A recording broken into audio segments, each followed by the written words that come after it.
Nia Taylor hated the sound of the school bell. It didn't matter whether it rang at 8 a.m. or 3:15 p.m. It always meant something was about to start that she wasn't ready for. She kept her head low as she walked down the crowded hallway of Oak Ridge High, her curly hair pulled into a tight bun. Her fingers clutched the strap of her backpack a little tighter as she passed a group of loud boys by the lockers. She didn't look up. Looking up meant eye contact. Eye contact meant attention. And Nia didn't want anyone's attention, especially not his. "Yo, there she is," someone whispered behind her. Her stomach dropped. She didn't need to turn around to know it was Tyler Carr, the boy who'd made her life a quiet nightmare for the past 3 months. It hadn't always been like this. At the beginning of the school year, Tyler had been charming, friendly. He'd asked for her notes in math class. Said she was the smart girl with the pretty hair.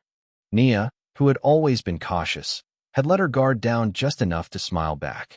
One afternoon, he asked if he could copy her homework. She said no. So he changed tactics. Told her he liked her writing. Said he had a private blog and wanted help editing his posts. Asked for her number. She gave it. That was her first mistake. Now, Tyler was everywhere. In her DMs, in her classes, in her head. He had screenshots. Of what? She wasn't even sure anymore. An out-of-context message? A photo she'd sent jokingly, nothing inappropriate, but twisted, it could seem that way. He threatened to leak it to everyone. To her classmates. To her teachers. To her dad. At first, Nia had called his bluff. But then he posted a single sentence on his Snapchat story, "Y'all don't know what Nia really be doing," smirking face, and tagged her. She saw the way people looked at her the next day. Smirking. Whispering. Tyler had never raised a hand to her. He didn't need to. During lunch, Nia sat alone on the far side of the cafeteria. Not because she didn't have people she could sit with, but because she didn't want them asking questions. Her best friend, Kiera, kept texting her. "Why you ducking me again? You good or what?" "Nia, stop ghosting me, I'm not playing." But Nia couldn't respond. Tyler said not to. He'd texted her that morning. "Say one word to Kiera, and I'll show her everything. But she won't think you're so sweet after that." She didn't even know what everything was anymore. The fear was enough. After school, Nia walked home alone. She could have taken the bus, but Tyler rode it too. And the way he stared at her across the aisle, smiling like they shared a secret, made her skin crawl. The walk was long, almost 40 minutes. But it gave her space to breathe. Sort of. She turned into her block, hands stuffed in her pockets, when her phone buzzed again. "Tyler, you still owe me. You know what I said. Don't make me ask again." Nia stopped walking. Her chest tightened. She wanted to throw the phone. Scream. Tell someone. Anyone. But what would she say? That a boy was texting her? That he hadn't touched her, but made her feel like he owned her anyway? At home, her dad was making dinner. The smell of garlic and fried onions filled the kitchen. Nia dropped her backpack by the door and muttered, "Hey." Her father looked up. "Hey, baby girl. You all right?" "Yeah," she lied, already heading to her room. "Got your favorite, shrimp Alfredo." "Cool. I'll be down." He didn't push. He never did. Not since her mom left. In her room, Nia locked the door and curled up on the bed. Her phone buzzed again. She didn't look this time. Instead, she stared at the ceiling and whispered to no one. "I didn't do anything wrong." But the silence that answered her said otherwise. The next morning, someone had scribbled on her locker in Sharpie, "Thirsty girl kiss mark." Nia stared at it, heart pounding. She didn't need to guess who did it. She didn't cry. Not then. She just wiped it off with her sleeve and went to class. Later that day, in English class, Tyler passed her a folded note when the teacher wasn't looking. She didn't open it at first. She just stared at the paper, trembling. Then she unfolded it. "You looked real cute today. Imagine if everybody saw that pic you sent me though. Just saying." Eyes. Nia felt like she couldn't breathe. This wasn't a crush. It wasn't flirting. It was control. That night, Nia sat in the bathroom with the lights off. Her phone screen lit up her face. She opened her camera, not to take a selfie, just to look at herself. Tired eyes, pale lips, hair frizzy and limp. She didn't recognize the girl staring back. And for a moment, just a moment, she wondered what would happen if she just disappeared. Nia didn't sleep that night. She kept seeing the words in Tyler's note, the quiet threat behind the smiley face. Her mind replayed every mistake she thought she'd made. Giving him her number, answering his messages, not telling someone when it first felt wrong. But mostly, she hated that she still felt scared. scared of a boy who'd never even laid a hand on her. By third period, the rumor had spread. She heard it as she walked past two girls in the bathroom. You know she sent him a pic, right? Ugh, I knew she was fake. She always acts quiet. They the worst ones. Nia didn't look at them. She just locked herself in the stall and sat with her hands over her ears. In history class, Tyler sat behind her. He leaned forward. Don't worry, he whispered. I haven't shown anyone yet. But you're not making it easy. Nia flinched. He smiled. That afternoon, she tried to talk to Kiera. They hadn't spoken in a week, not really. Nia knew her friend was hurt, maybe angry. But she was tired of being alone. Hey, she said softly at lunch, sliding into the seat across from her. Kiera looked up, frowning. You finally decided I exist? Nia swallowed. I've been dealing with stuff. Kiera rolled her eyes. Like what? You ghosted me. And now people saying crazy stuff. Is it true? Nia blinked. What? The pic. That you sent Tyler something. Her chest tightened. I did not like that. Kiera stood. Look, I don't know what game you're playing. But don't drag me into it. She walked off before Nia could say another word. After school, Nia stayed behind. She wandered the halls slowly, her head aching. When she passed the computer lab, she noticed the room was empty. The lights were still on. No teacher. Just silence. She slipped inside and sat at one of the computers. She didn't know what she was looking for. Maybe just a space to feel invisible for a few minutes. But her fingers found the keyboard. She searched. What to do if someone threatens to leak your photo? Can a minor be charged with blackmail? Is emotional abuse real? Article after article. Some helpful, some cold. And all of them made her stomach sink. Because even if she proved he was lying, even if she told someone, it would become her story. Her name, her face, her shame, even if she was the victim. On the walk home, Tyler texted her again. You got a nice voice. You should send me a voice memo. Something cute. Or I'll just let the pic leak and watch what happens. Man shrugging. She didn't reply, but she didn't delete it either. Because part of her thought, if I ever need proof. But proof doesn't always help girls like her. At home, her dad was asleep on the couch. His job had switched him to night shifts again.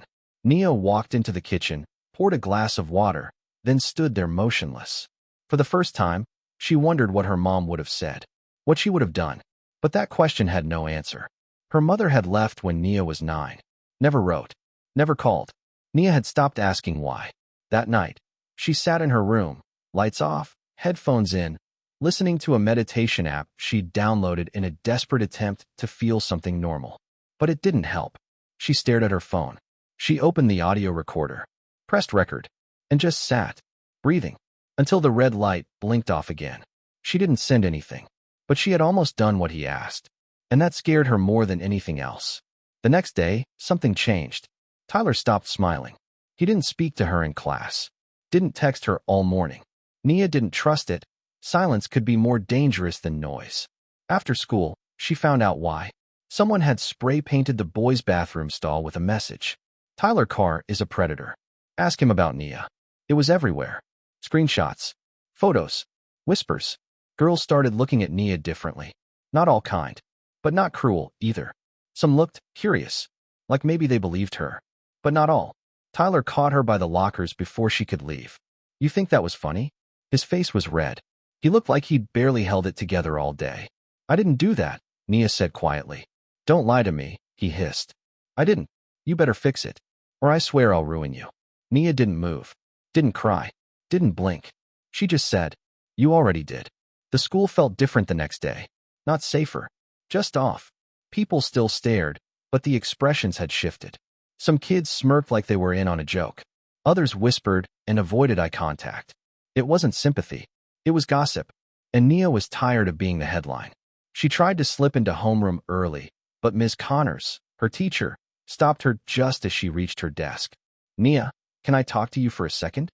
Her heart sank. Here it comes. They stepped into the hallway. The door clicked shut behind them. I heard something happened yesterday, Ms. Connors said carefully. Is everything okay? Nia didn't answer. I'm not asking to pry, the teacher continued. But if something's going on, you can talk to me. Or the school counselor. Nia forced her mouth to move. I'm fine. There was a pause. Ms. Connors nodded slowly. Well, if that ever changes, we're here. But they weren't. Not really.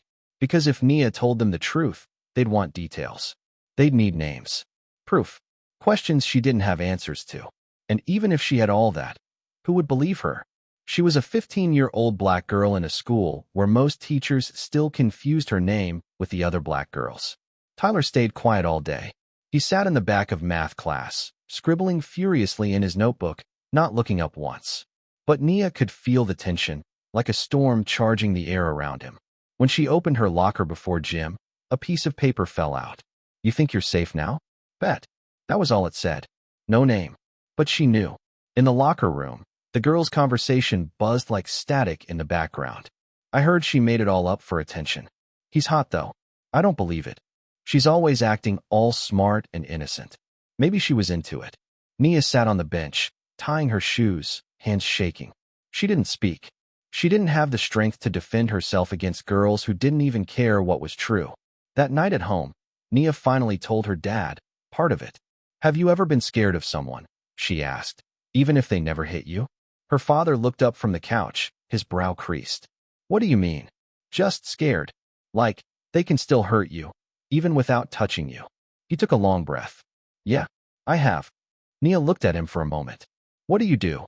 He thought for a while before answering. "You survive them. Until you're not scared anymore. And then, if you can, you make sure they can't do it to the next person." That night, she didn't sleep much. But she didn't feel quite as alone. The next week blurred together. Tyler stopped sending threats. But he didn't need to. Other people started doing it for him. Anonymous DMs, edited photos, fake screenshots. She didn't even know who was real anymore. One message hit harder than the rest. "No one cares what happens to girls like you." That one she believed. She started eating lunch in the library. The librarian, Mrs. Hayes, didn't ask questions. She just pointed to a quiet table and said, "No loud chewing, please," with a wink. For 42 minutes each day, Nia could sit, breathe, and read pages that had nothing to do with her life. Until one afternoon, she heard a soft voice beside her. "Can I sit here?" It was Jules Rivera, a quiet girl from her English class. Latina, dyed pink hair, always sketching in the margins of her notebooks. Nia looked up, unsure. Jules gave a small shrug. "People suck. I get it. I won't talk." Nia nodded, and they sat in silence. Together. That night, Kiara texted her. "I heard Tyler got called into the office today. Did you talk to someone? Was it you?" Nia stared at the screen. She thought about lying, saying yes, letting someone else believe she'd stood up for herself. But she hadn't, and she couldn't fake being brave anymore. She replied, "No, wasn't me." Kiara left her on read. At school the next day, Nia overheard a group of seniors laughing in the hallway. "She ain't even pretty. He could do better." But she thought being black made her exotic. Should have kept her mouth shut. She didn't stop walking, but the words clung to her like dirt. And for the first time in days, she felt something hot rise in her chest. Not fear, not shame, but anger. Anger was unfamiliar territory for Nia.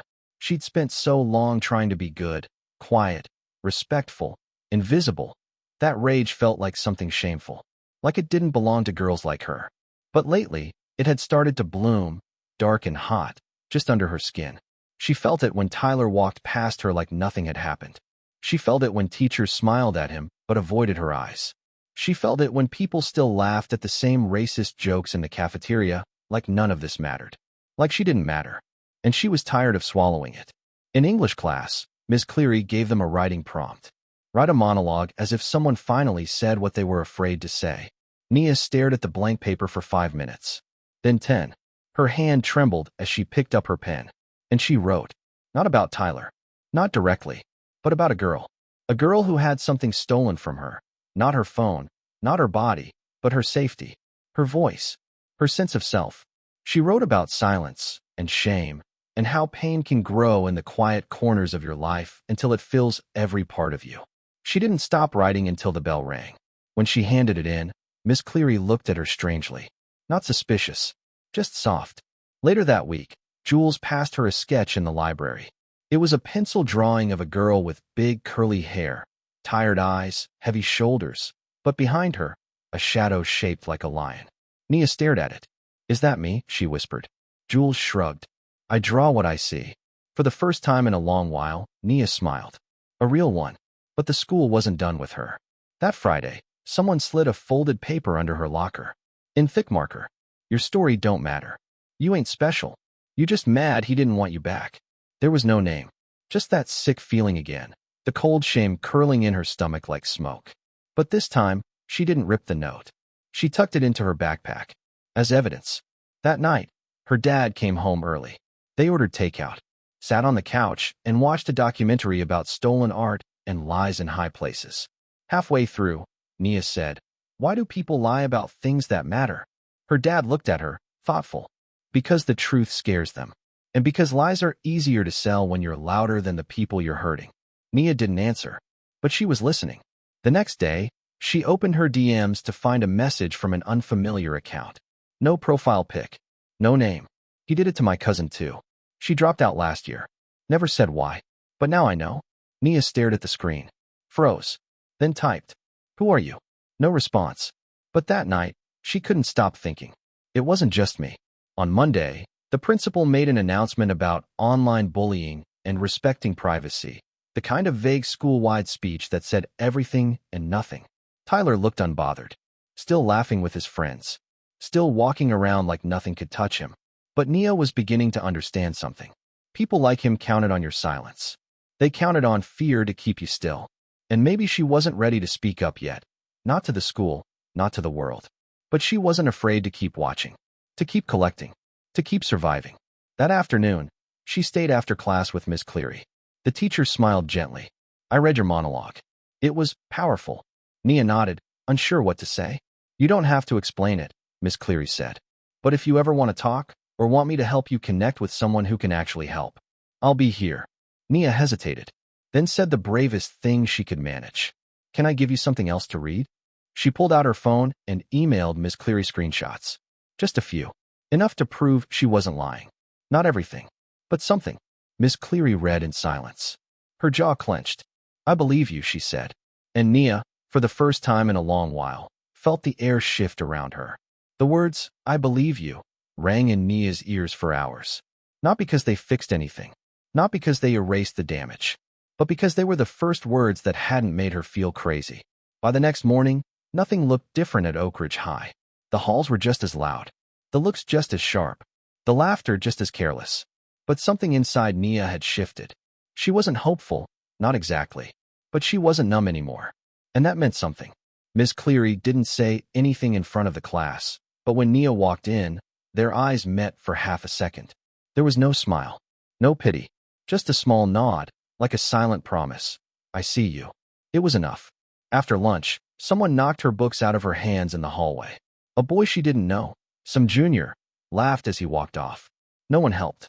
No one ever did. Nia knelt down slowly, picked everything up, and walked to class. But when she sat down, something burned at the back of her throat. Not tears, just heat. In biology, Tyler passed her a note. "You think they're gonna believe a girl like you over me? LOL. You're playing a dangerous game." She didn't even open it all the way, just folded it and slipped it into her backpack. Another receipt. She wasn't sure what she'd do with them yet, but she kept every one, every message, every scrap of proof. Even if justice wasn't coming, she wanted the truth to live somewhere. In the library, Jules sat next to her again. They didn't talk much, but today Jules leaned in and whispered, "You okay?" Nia nodded. "You're braver than you think," Jules added, and went back to sketching. That night, Nia stared at her phone for hours. Part of her wanted to message the anonymous account again, the one who said Tyler had done this before. But what would she even say? "Can we talk? Help me. Tell me I'm not making this up." Instead, she opened her notes app and started typing. A list. Everything Tyler had sent.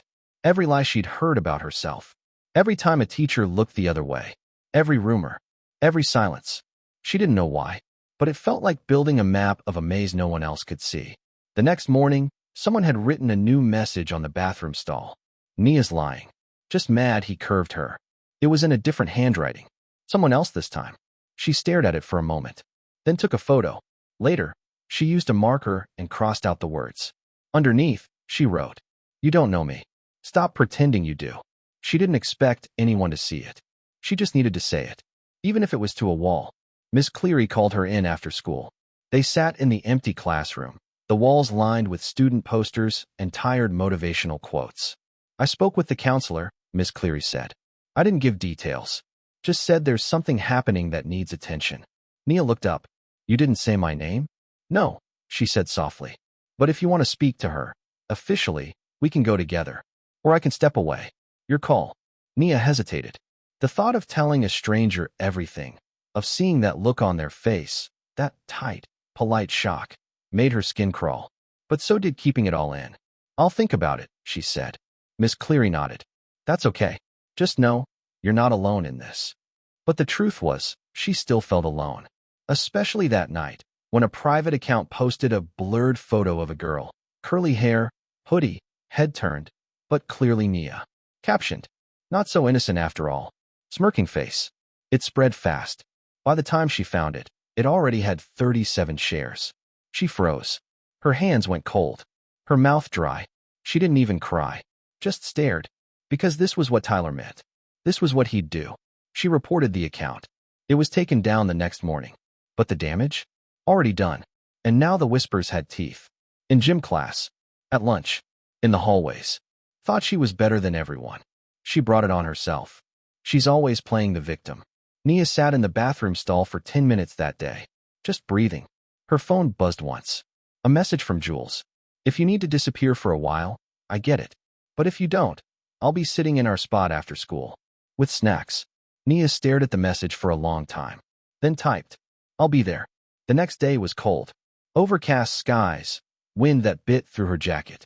But Nia showed up to the library after school, just like she said she would. Jules was already there, sitting at their usual table, feet propped on a chair, a half-open bag of chips, and 2 juice boxes in front of her. I brought the good kind, she said without looking up. No raisins. I don't mess with raisins. Nia sat down. She didn't smile, but her shoulders lowered, just a little. They didn't talk about the post, or the rumors, or Tyler, but sitting there, eating quiet snacks with someone who wasn't afraid to be near her, felt more comforting than any words could have been. That night, she couldn't sleep again. She kept refreshing her socials, checking if the photo had reappeared, reading comments she wasn't tagged in, but knew were about her. Some people defended her. Others called her a liar. Some said it wasn't a big deal. That it happens. But the worst ones were the ones that pretended to care. I just hope she learns not to play games. He was wrong, but she clearly wanted the attention. They weren't siding with him. They were blaming her, quietly. The way adults do when they say, I'm just being objective. The next day, the school counselor called her in. Someone had told. Maybe Miss Cleary. Maybe not. The woman, Miss Forrester, had a soft voice, tired eyes, and a clipboard she barely used. They sat across from each other in the tiny office with posters about mindfulness and stress. I want you to know, she said gently, you're not in trouble. You don't even have to talk. But if you want to, I'm here. Nia didn't talk. Not at first. But Miss Forrester didn't push. She just let the silence sit. And slowly it cracked. She didn't give names. But she said things she'd never said out loud. He made me feel like it was my fault. Even when he wasn't saying anything, I still felt owned. I wanted to disappear, just so it would stop. Miss Forrester listened. Didn't interrupt. Didn't judge. And at the end, she said, you are not what they say about you. Those words stuck with Nia all weekend. Because they, the students, the comments, the world, had built a version of her. A liar. A tease. A girl who asked for too much and got what she deserved. But that girl didn't exist. That girl was invented to protect a boy who smiled at teachers and told jokes in the hallway. The next week, a new rumor spread. Tyler was being watched. No official announcement. Just whispers. Some said someone finally spoke up. Others said it didn't matter. His dad knew people on the school board. But Nia didn't care. She wasn't chasing justice anymore. She just wanted peace. After school, she and Jules walked to a small park near the bus stop. It was quiet. Just a swing set and a bench facing the trees. I used to come here when my mom screamed too much, Jules said, lighting a candy cigarette and pretending to puff. Now I just come to remind myself the world still has color. Nia sat beside her. It doesn't feel like it. Jules nudged her with her shoulder. That's 'cause you're in the part of the movie where everything's still gray. Nia shook her head. There's no movie. There's no happy ending. Jules didn't argue. Then maybe just an ending where you get to breathe again. That night, Nia opened her messages and scrolled to the anonymous account again. Still no reply. But she typed anyway. If your cousin ever wants to talk, I'd listen. I believe her too. She hit send. Not because she expected a reply, but because someone had to say it. Later, she pulled out the sketch Jules had given her, the one with the girl and the lion shadow, and taped it above her bed. Not because she believed she was strong yet, but because she wanted to try. Monday morning came with a sharp chill and overcast skies. Nia walked into school with her head up, not because she wasn't afraid, but because fear was starting to feel too familiar, too heavy. She was tired of dragging it. Some people still stared, some still whispered, but others didn't. A few girls from her math class gave her a nod in the hallway. Nothing dramatic, just acknowledgement. Small signs that maybe, just maybe, the narrative was shifting. But Tyler? He still walked like he owned the floor under his feet. In homeroom, the principal's voice crackled through the intercom. A reminder to all students, harassment of any kind, online or in person, will not be tolerated. Anyone with information is encouraged to speak privately with a counselor or administrator. The whole room went quiet. Then someone muttered, loud enough for Nia to hear. Too late for that. She didn't even turn her head. They wanted her to shrink, to vanish, to be that girl, fragile, ashamed, broken. But Nia had started to understand. The strongest thing she could do now was stay visible. In English, Miss Cleary handed back their monologues. Nia's had no grade, just a single sentence written in blue ink. Truth doesn't need to shout to be heard, but you let it speak. She read the line twice, then folded the page and slipped it carefully into her notebook. A quiet victory. After lunch, Jules met her at her locker. I did something, she said. Nia blinked. What? I emailed the counselor. Told her everything I knew. About Tyler. About how he used to message me last year too. Creepy stuff. Nia's eyes widened. You didn't have to. I know. Jules interrupted. But I wanted to. It's not just your burden. She paused, then added. And I'm tired of people thinking silence is the same as safety. Nia didn't know what to say, so she just nodded. Jules smiled. That afternoon, Tyler was pulled from class. Nia didn't see it happen, but she heard about it within minutes. 2 assistant principals. A sealed envelope. No warning. No one knew if it was about her. No one said her name. But everyone was suddenly quieter. The group that usually orbited Tyler like flies around a light seemed dazed. One boy punched a locker. A girl started crying in the hallway. Nia kept her face neutral, but her chest was racing. After school, she sat with Miss Forrester again. This time, she told everything. Names, messages, photos, how it started, what he said, how she felt, what it cost her. The woman didn't flinch, didn't make her feel small. She just listened, wrote things down when needed, nodded softly. You were targeted, she said plainly. You didn't invite this. You survived it. Then she said something else.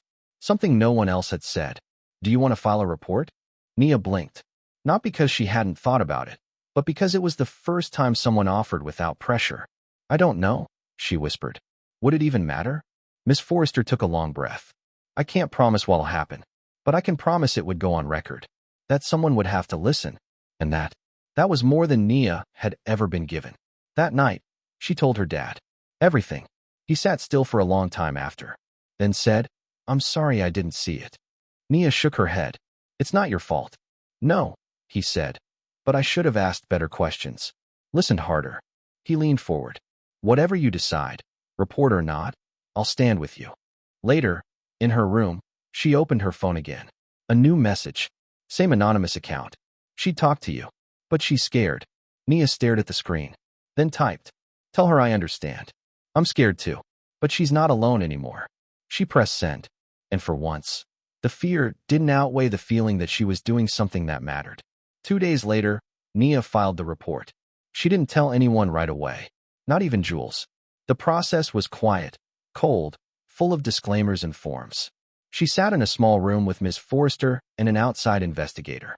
She answered every question, repeated every word he'd said to her, showed every screenshot. Her hands were shaking, but her voice didn't crack once. And when it was done, they told her, we'll follow up. It could take time. She nodded. She already knew that. But word spreads, especially in places where the truth is inconvenient. By the end of the week, people knew she'd reported him. Not because the school announced it, Not because the adults protected her, but because Tyler's friends started acting different. Colder. Angrier. One of them, Ethan, cornered her outside gym class.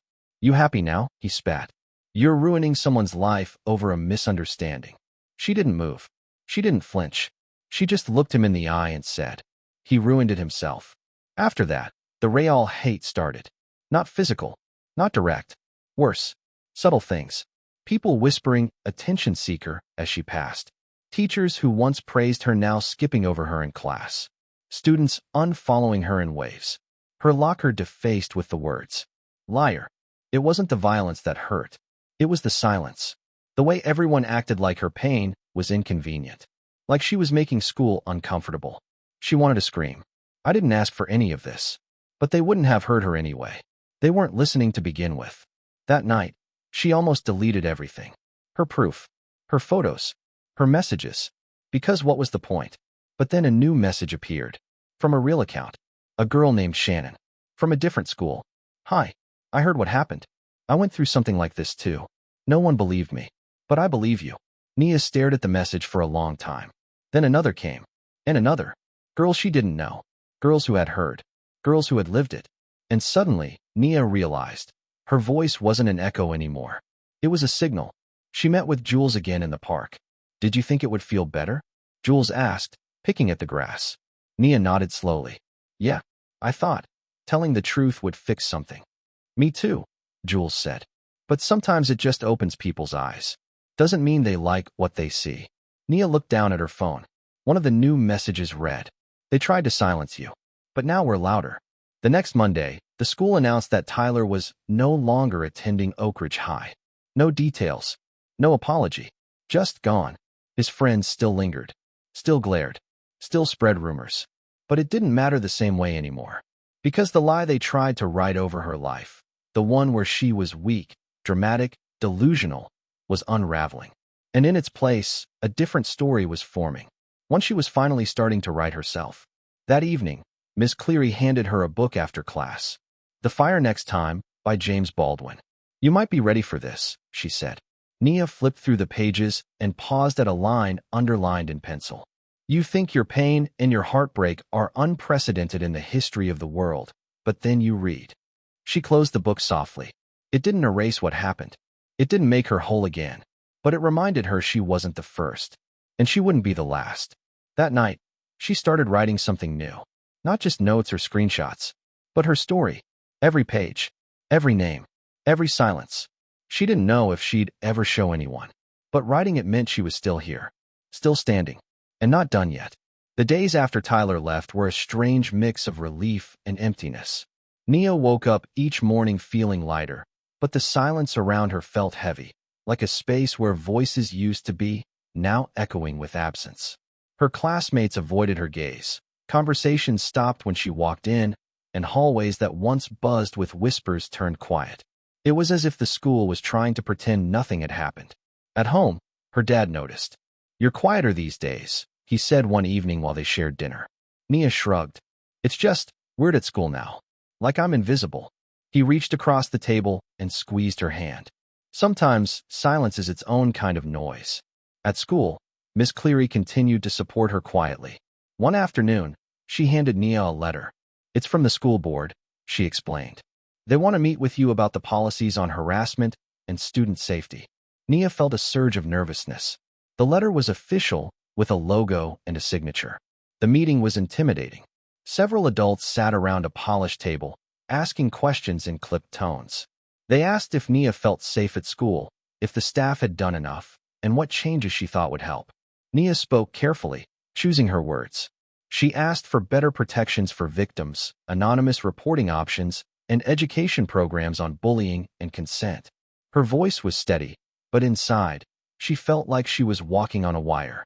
After the meeting, Nia felt a flicker of hope. Maybe things could change. But as she walked through the school halls, she still saw the quiet judgment in some eyes. Change was slow, maybe slower than she wanted. Meanwhile, her relationship with Jules deepened. They spent more afternoons together, talking about everything and nothing. Jules shared her dreams of becoming an artist. Nia talked about wanting to write, to tell stories no one else dared. Together, They built a small world where judgment didn't exist. One evening, Nia found another message from the anonymous account. "I'm still here. We're still here." She smiled faintly. It wasn't a promise of justice. It was a promise of presence. That night, Nia wrote a new entry in her journal. "This isn't the end. It's just a beginning. Not for a fairy tale, but for something real. For survival." The morning sun poured through Nia's bedroom window, casting soft light over her worn journal. She opened it to the last page she'd written. Not a hero, not a victim, just me. Still here, still fighting, still breathing. That day, the school felt different. Maybe it was the spring air. Maybe it was the way she walked with a little more strength. Or maybe it was because Nia had decided something. She wouldn't wait for the world to fix her. She would keep telling her story, quietly, fiercely, truthfully. The hallways were still filled with whispers, but Nia no longer flinched. She wasn't invisible anymore. She was a presence. And that was enough. Miss Cleary smiled at her in class, a small nod that said more than words. Jules waved from their usual spot in the library. And on her phone, a message popped up. "We see you. We believe you. And we're here." Nia smiled. No, this wasn't a fairy tale ending. There were no magical solutions or instant justice. But there was something just as powerful. Hope. She closed her journal and stood up. The future was uncertain. But for the first time in a long time, Nia was ready. Ready to face it, one day at a time.